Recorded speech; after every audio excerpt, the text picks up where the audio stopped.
Boa tarde aí, Boa canal Sete Mortais, Caju Tricolor. Estamos hoje aí com o meu amigo aí, Carlos Amodeu. Foi difícil, foi concorrido essa semana, né, Amodeu? Boa tarde, meu amigo. Boa tarde a todos. É um prazer ter a oportunidade de nós conversarmos aqui um pouco. Realmente, a nossa agenda ela anda bastante dinâmica, de tédio que a gente sofre. Mas vamos lá, estou à disposição de vocês para a gente poder bater um papo, falar sobre esse momento de sensibilidade que a gente está vivendo em decorrência dessa crise aí por conta da pandemia da Covid-19. Amodeu, vou te apresentar então o primeiro que irá fazer a pergunta aí, o meu colega Caliel Dornelles aí, tá? Caliel, pode fazer a tua pergunta aí para o Amodeu. Primeiramente, assim como foi com as nossas últimas entrevistas, eu agradeço aí a disponibilidade do Amodeu, né? Como tu bem falaste, Diego, é uma agenda muito corrida, né? Por mais que não tenha futebol, 24 horas ligado ao Grêmio, buscando planos para minimizar esses problemas que a crise está causando no nosso time, né? Bom, a primeira pergunta, Carlos, é a seguinte: na última semana a gente viu o Coirmão demitindo mais de 40 funcionários, né? E o Grêmio foi na contramão disso, criando planos visando, além da sustentabilidade do clube, manter os empregos, né? Ou seja, preservando as relações humanas, a manutenção dos empregos. Eu gostaria que o senhor detalhasse como é que foi as negociações com os funcionários aí, tendo em vista também que, nesse momento sem futebol, existem funções não tão fundamentais, né? Perfeito. Bom, no início da pandemia, né, quando nós tivemos no dia 15 de março a suspensão das competições regionais, nacionais e também continentais, né, nós criamos um comitê de gestão de crise sob a liderança do presidente do Conselho de Administração, onde a gente estabeleceu um plano de contingência, estabelecendo um prazo desse plano de contingência até 30 de junho. Como se nós não tivéssemos ou não tivermos jogos até 30 de junho. E estabelecemos dois objetivos principais nesse plano de contingência. Primeiro, assegurar a sustentabilidade do clube a curto, médio e longo prazo. E segundo, preservar, na medida do possível, o nosso quadro funcional e a renda dos nossos colaboradores. Então, essas foram os dois grandes objetivos desse nosso plano de contingência. Especificamente na tua pergunta, no que se refere aos colaboradores, nós iniciamos por volta do dia 20 de abril, uma negociação com o presidente do Sindicato dos Empregados, no sentido da gente poder realizar um acordo coletivo visando criar duas situações. Uma primeira é a possibilidade da gente reduzir a jornada de trabalho dos nossos colaboradores, com a redução correspondente de remuneração, e a segunda é a suspensão dos contratos de trabalho também dos nossos colaboradores. Em ambos os casos, é bom dizer que, desde o princípio, a nossa proposta para o sindicato foi no sentido da gente manter absolutamente preservada a remuneração daqueles profissionais que recebem menos pelo clube, ou seja, aqueles profissionais que recebem até praticamente R$2.000, eles, mesmo que tenham uma jornada reduzida, ou a suspensão de contrato de trabalho, eles vão receber 100% da sua remuneração. Uma parte como ajuda indenizatória pelo Grêmio e uma outra parte como benefício que o governo pagará a esses empregados. Por que isso? Porque a gente entende que é fundamental que a gente esteja preparado para que, quando objetivarmos o retorno à normalidade, buscarmos o reinício das competições, a gente tenha todo o nosso quadro funcional já treinado, que conhece o clube e assim por diante, primeiro em condições de poder trabalhar. E, de fato, a gente reduziu grande parte das atividades do clube. Nós suspendemos as atividades da escola de futebol e do IGT até julho, não apenas por uma questão financeira, mas também por uma questão de saúde pública, porque, afinal de contas, na escola, a gente tem muitos colaboradores, melhor dizendo, os atletas, eles são todos meninos de 9 até 14 anos de idade, até 13 anos de idade, para ser preciso, que vão lá para o nosso CT do Cristal, acompanhados dos seus pais, dos seus avós, ou seja, as crianças são ditas como vetores de transmissão do vírus. Os avós são mais vulneráveis a esse vírus. Nós temos um momento de inverno chegando agora, então nós optamos por suspender as atividades lá na escola. No IGT, que a gente trabalha com as crianças carentes do entorno da arena, da mesma forma, não vamos expor as crianças a essa situação de risco. Na categoria de base e no futebol feminino, a gente também suspendeu as atividades na categoria de base no futebol feminino, por enquanto pelo mês de maio, para que a gente possa aguardar a evolução do cenário e determinar ou o retorno das atividades em junho ou, eventualmente, a postergação dessa suspensão de atividades. Com todos esses setores do clube, com suspensão das atividades operacionais, a gente tem uma economia importante das despesas operacionais, porque como as atividades não estão acontecendo, a gente não está incorrendo em despesas, a gente suspende os contratos de trabalho, reduz a jornada dos colaboradores, tem uma economia adicional para o clube nisso e preserva o plano de saúde, preserva o vale alimentação dessas pessoas como um todo, com uma questão de responsabilidade social que a gente também tem. Então, basicamente, esse foi o cenário que a gente tratou neste momento, né, para olhar para esse objetivo estratégico, que é preservar os colaboradores. Amadeu, em 2019, nós tínhamos dívidas a curto prazo, mais ou menos em 97 milhões, né, que correspondia a 28% do orçamento, se eu não me engano.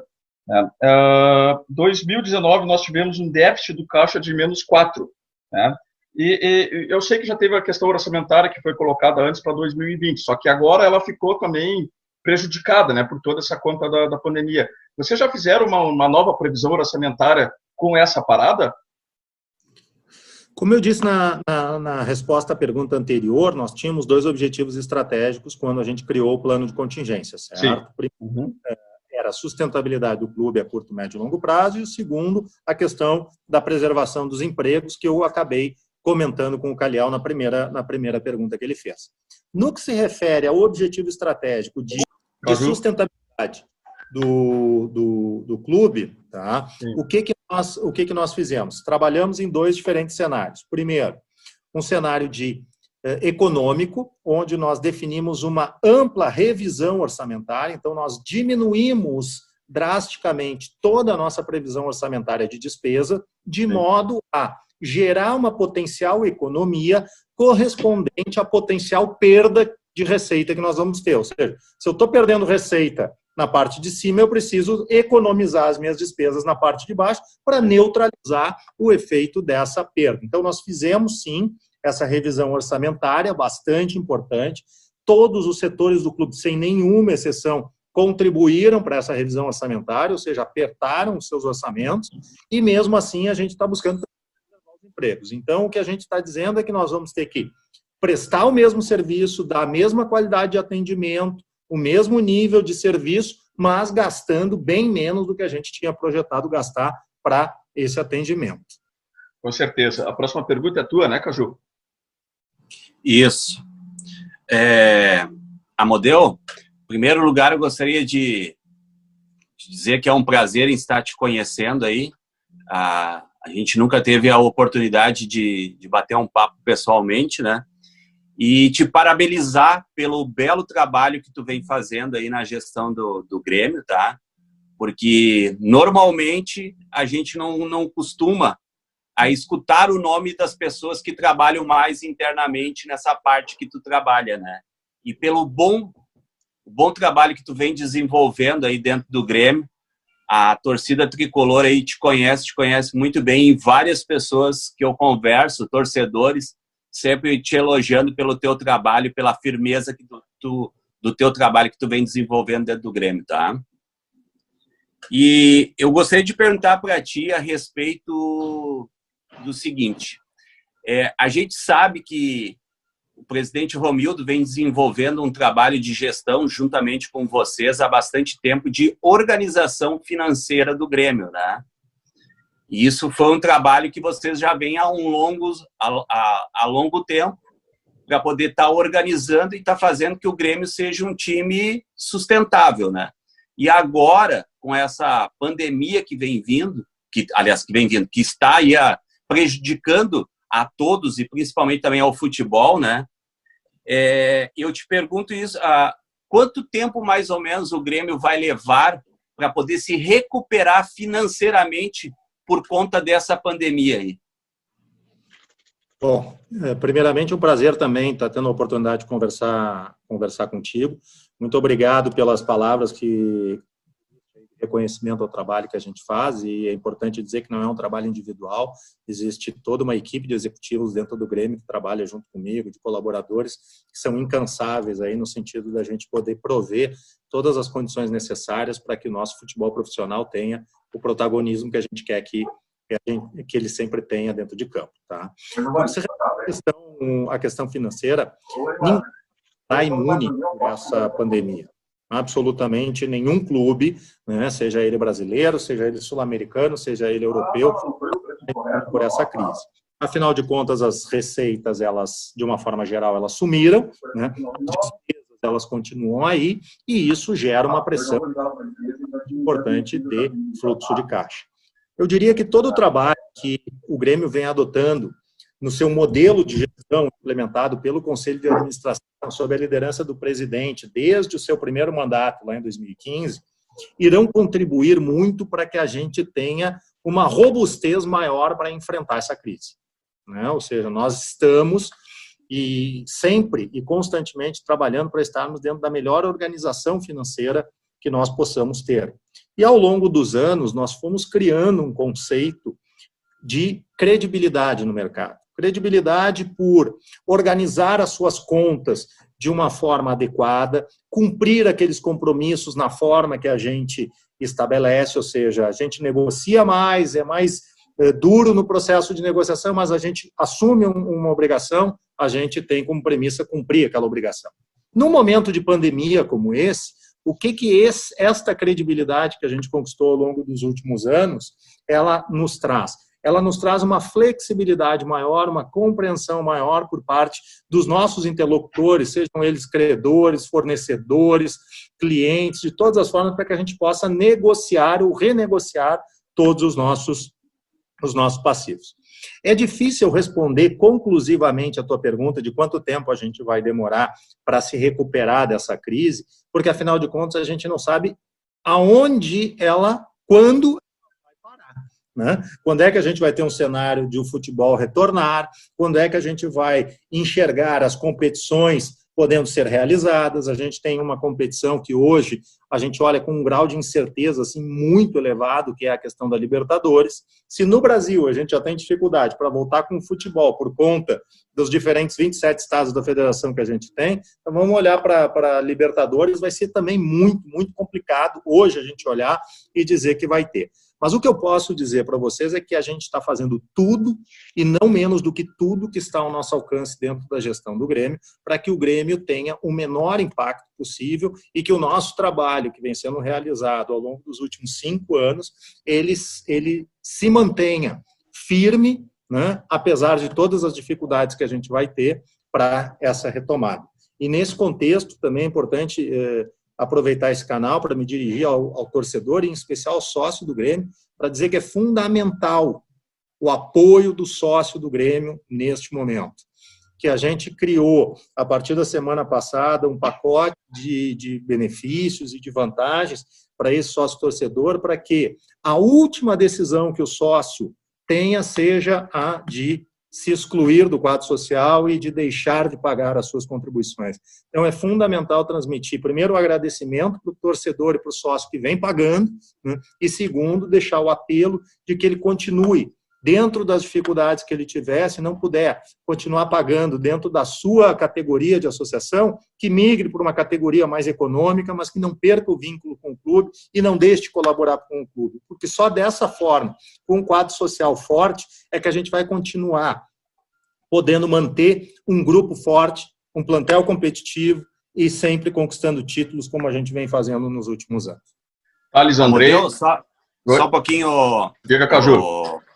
Só para complementar aqui, a Modelo, só para dizer o seguinte, que aqui no perfil dos 7 Imortais e do Caju Tricolor, a gente já vem fazendo uma campanha forte e a gente vem pedindo para o associado tentar manter, pelo menos, aquela mensalidade em dia, né? Ou até mesmo, como tu mesmo falou. E a gente também está incentivando o torcedor que não é sócio a se associar para estar ajudando o Grêmio nesse momento de crise, que seja naquela mensalidade mínima, a mais barata possível, entendeu? Então, a gente já vem trabalhando em cima disso. E também eu gostaria de fazer uma outra pergunta para ti, já aproveitando esse gancho. Tem muito torcedor que, às vezes, me manda uma mensagem e diz assim, Caju, eu não recebi o boleto. Como é que eu faço para pagar? Aí eu sempre oriento, né, a fazer aquela ligação lá para o quadro social, ou até mesmo se tem a oportunidade de estar indo até o quadro social e efetuar o seu pagamento lá, né? Porque às vezes lá no quadro social tu pode estar meio apertado, tu vai lá, passa a mensalidade, faz no teu cartão de crédito, pode parcelar, tem todo aquele esquema lá que o Grêmio também ajuda o sócio através da mensalidade. A pergunta é a seguinte, o quadro social nesse momento está aberto, atendendo ao público? A tua pergunta é bastante oportuna, tá? E nesse sentido vai até uma prestação de contas ao associado que tentou entrar em contato nos últimos tempos com o quadro social e teve algum tipo de dificuldade. Por quê? Porque nós fomos, o Grêmio, como todas as demais empresas, nós fomos surpreendidos no início da pandemia com o decreto do prefeito de Porto Alegre que impedia as atividades presenciais nos diferentes estabelecimentos, incluindo a Arena do Grêmio. Então, naquele momento em que saiu o primeiro decreto do prefeito, nós fomos impedidos de trabalhar na Arena em todos os diferentes setores, incluindo o quadro social. E naquele momento nós não estávamos 100% preparados em termos de infraestrutura de TI para poder trabalhar com o quadro social remotamente. Então nós tivemos aí um período de 4, 5 dias para a gente poder, através da nossa equipe de TI, que trabalhou dioturnamente para viabilizar o trabalho no quadro social via teletrabalho, via home office, tá? A gente gerou um acúmulo importante de contatos que foram feitos através do site e que demoraram e ainda estão demorando para serem respondidos. Depois disso, nós estruturamos esse setor. Hoje, nós estamos funcionando com o atendimento pelo e-mail e pelo atendimento com o WhatsApp. Tá? A partir do decreto do governador do estado de ontem, né, nós agora estamos avaliando e reavaliando a viabilidade para a gente também presencialmente passar a ter 25% das pessoas do quadro social trabalhando lá presencialmente no quadro social, aí atendendo o telefone, podendo fazer o contato direto, a negociação direta com o nosso torcedor. Então, a gente passou por algumas dificuldades, algumas questões relativas a limitações legais que a gente teve, segundo, pela dificuldade de infraestrutura, e agora, terceiro, esperamos que a gente consiga melhorar esse nosso cenário através desse decreto do governador que autoriza, mesmo que parcialmente, o funcionamento das atividades. Amadeu, antes de eu passar para o Thales, só para reforçar o que o Caju falou ali, nós fizemos um vídeo, né, pedindo para o pessoal manter as mensalidades em dia, pegamos vários sócios, eu não sei se esse vídeo já chegou até a ti, ele já está no departamento consular, já replicou esse vídeo, então a gente reforça aqui, fazer esse pedido novamente para o sócio manter as mensalidades em dia, e quem não é sócio ajudar aí nesse momento, como o Amadeu falou. Thales, próxima pergunta é contigo, Thales. Bom, primeiramente agradecer ao senhor Carlos Amadeu aí pela receptividade e pela disponibilidade. Eu vou me ater na minha pergunta a um período antes da pandemia. O Grêmio sempre contou, né, desde que o presidente Romildo assumiu, contou com um perfil diferente de contratações, optando por contratações não tão milionárias, mas que no campo deram resultados. E o Grêmio, desde o início da gestão do presidente Romildo, vem apresentando superávit a cada ano e o perfil de contratações não vem modificando muito. A minha pergunta é, antes da pandemia, qual era o real poder de mercado do Grêmio? Porque mesmo com esses superávit seguidos, o Grêmio optou por contratar jogadores que estavam sem contratos ou jogadores com custos mais baixos, diferente do que fez ano passado, por exemplo, quando contratou o Tardelli por uma quantia milionária, mesmo que não tenha pago nenhuma taxa de transferências, né? A minha pergunta é essa, qual era o real poder de mercado do Grêmio antes da pandemia?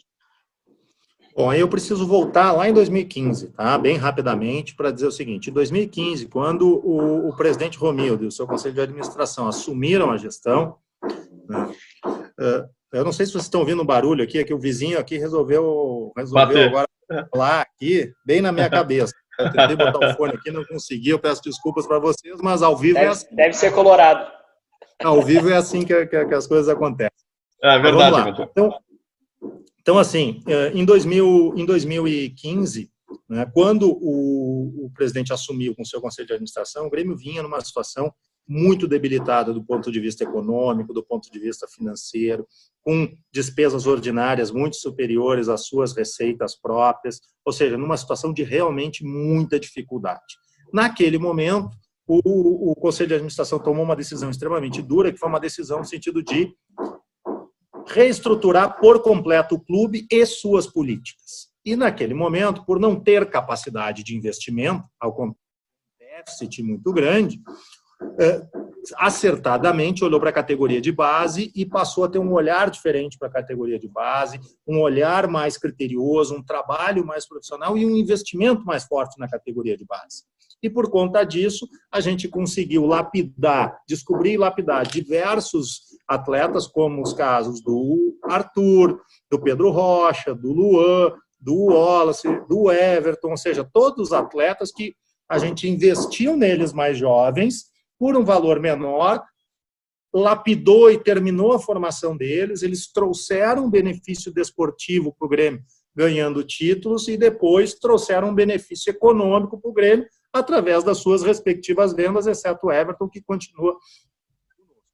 Com isso, neste período, nesses últimos 5 anos, o que o Grêmio fez fundamentalmente? Desalavancou a sua dívida, ou seja, diminuiu o seu grau de endividamento. E os superávites não significa dizer que está sobrando dinheiro. Superávit nada mais é do que o resultado econômico das tuas operações como um todo. O que nós fizemos com o dinheiro efetivo que nós tivemos de lucratividade? Amortizamos dívidas, pagamos dívidas. E com isso reduzimos muito o nosso pagamento de juros bancários. E, com isso, passamos a ter uma capacidade maior de investimento. Então, antes da pandemia, o Grêmio tinha, e ainda tem, um endividamento baixo, muito menor do que nós tínhamos antes. Por exemplo, em 2016 ele era 90 milhões de reais, em 2019, final de 2019, ele era 27 milhões de reais, ou seja, é um valor muito menor. O passivo de curto prazo, que era em 2016 de 210 milhões, agora era de 126 milhões, ou seja, muito menos o passivo bancário. Então, isso faz o quê? Faz com que o Grêmio tenha uma capacidade de investimento bem maior. Tá? Naturalmente, essa nossa capacidade de investimento ela tem que levar em consideração diferentes fatores.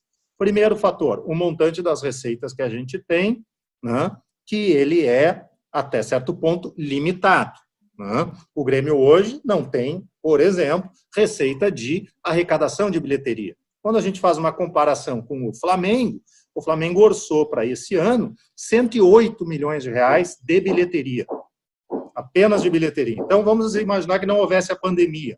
Só no quesito bilheteria, o Flamengo teria 108 milhões de reais ser realizado, a mais que o Grêmio nesse quesito. Então, o que a gente precisa ter é a consciência de que o Grêmio tem, sim, uma capacidade, tinha, sim, até a pandemia. Depois da pandemia, a gente vai viver um novo mercado.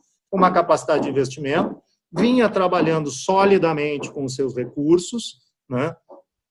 Teve, sim, uma elevação do seu investimento no futebol de 2018 para 2019, fruto do quê? Da manutenção do grupo de jogadores, que também a gente pode considerar como recontratações, vamos chamar assim, quando a gente está valorizando os nossos atletas, as principais lideranças, ou os jovens que vêm subindo, pega o caso do Matheus Henrique, pega o caso do Jean-Pierre, ou de lideranças que a gente tem, como o próprio Michael, um Jeromel, um Kahneman, jogadores dessa magnitude. Então, assim, o Grêmio, sim, tinha uma capacidade de investimento, tinha uma capacidade de robustez para enfrentamento com os grandes clubes brasileiros, né? Agora, diante da pandemia, a gente vai viver uma situação absolutamente nova e o trabalho que a gente está fazendo é buscar se estruturar dentro do melhor possível para que a gente tenha o menor impacto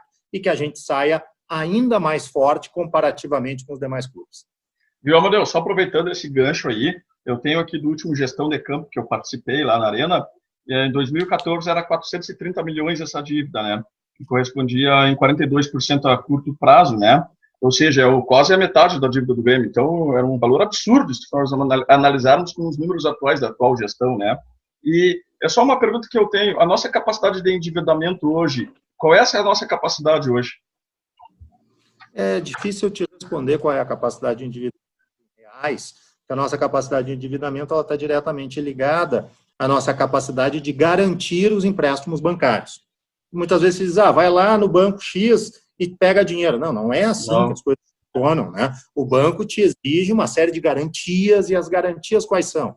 São os recebíveis que a gente tem, os direitos, os créditos que a gente tem perante, por exemplo, a Rede Globo, no que se refere aos direitos de transmissão. Como a gente tem uma certeza muito grande com base na realização das competições, eventualmente os bancos vão olhar para aquele recebível, que antes era um recebível muito bom, que ele dizia, pode me dar esse recebível, que eu vou te emprestar dinheiro, ele já começa a olhar e diz assim, eu já não tenho tanta certeza de que esse recebível é um recebível bom. Então é difícil te responder qual é, em reais, o nosso montante de endividamento possível, mas o que eu posso te dizer é, comparativamente com outros clubes brasileiros, note que o Grêmio tinha, em 31/12 de 2019, já que tu estás com os números aí, 27 milhões de endividamento bancário, quando outros clubes têm 90 milhões, 110 milhões e assim por diante. Então, essa já é uma diferença bastante importante no que se refere à capacidade de alavancagem, né? Mas muito grande. Caliel? A minha segunda pergunta ao senhor, Amadeu, é...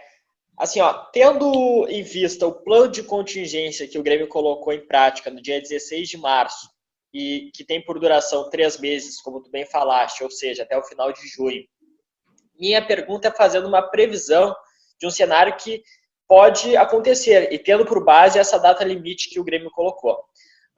Eu pergunto ao senhor, se adentrarmos os meses de julho, agosto, setembro e assim por diante sem o futebol, ou seja, com a suspensão dos jogos, o Grêmio tem como sobreviver? O Grêmio tem de onde tirar recursos? Bom, primeiro que o nosso plano de contingência ele é atualizado praticamente todos os dias, tá? Então, assim, diariamente a gente vem atualizando os planos de contingência, novas medidas a gente vai implementando, novos cenários a gente vai identificando. Por exemplo, o cenário de sábado de noite, que se comentava quanto à suspensão novamente dos treinos, tanto do Grêmio quanto do nosso co-irmão, né, a partir de hoje, nos indicava um determinado cenário muito pessimista, né? Hoje de manhã, amanhecemos com um ajuste no decreto que permitiu que nós continuemos treinando, né, e dizendo, inclusive, que em evoluindo para a bandeira amarela, pode ser, inclusive, que nós tenhamos atividades coletivas e, quem sabe, até jogos com portões fechados. Então, o cenário de sábado para hoje, ele já se modifica no que se refere à perspectiva e pode se modificar de novo ao longo da semana, se a evolução da pandemia ela acontecer de um modo diferente em uma ou outra região, né? Mas eu posso te dizer assim, a gente estimou a não realização de jogos até 30 de junho. Se nós estendermos, e a cada mês que nós estendermos isso, a situação dificulta muito do ponto de vista financeiro. Nosso presidente, inclusive, na sexta-feira, deu uma entrevista bastante forte nesse sentido, muito transparente e realista, que a gente tem procurado ser sempre assim com o torcedor, porque, afinal de contas, ele merece total transparência da nossa parte. Eu posso te dizer o seguinte, a cada mês que passar, além do dia 30 de junho, e nós não tivermos as competições, a situação se agrava em progressão exponencial, não progressão geométrica nem aritmética, ou seja, realmente, em tempos de pandemia, falando de elevação da curva, a curva de crise ela vai ficar exponencial, porque as receitas elas vão minguando cada vez mais, você tem um limite daquilo que você pode cortar de despesas, tem uma série de despesas que você não consegue contratar ou renegociar além daquilo que a gente já está trabalhando, então, assim, as receitas podem vir a zero, mas as minhas despesas, elas não vêm a zero, né? Então, isso é um impacto bastante relevante.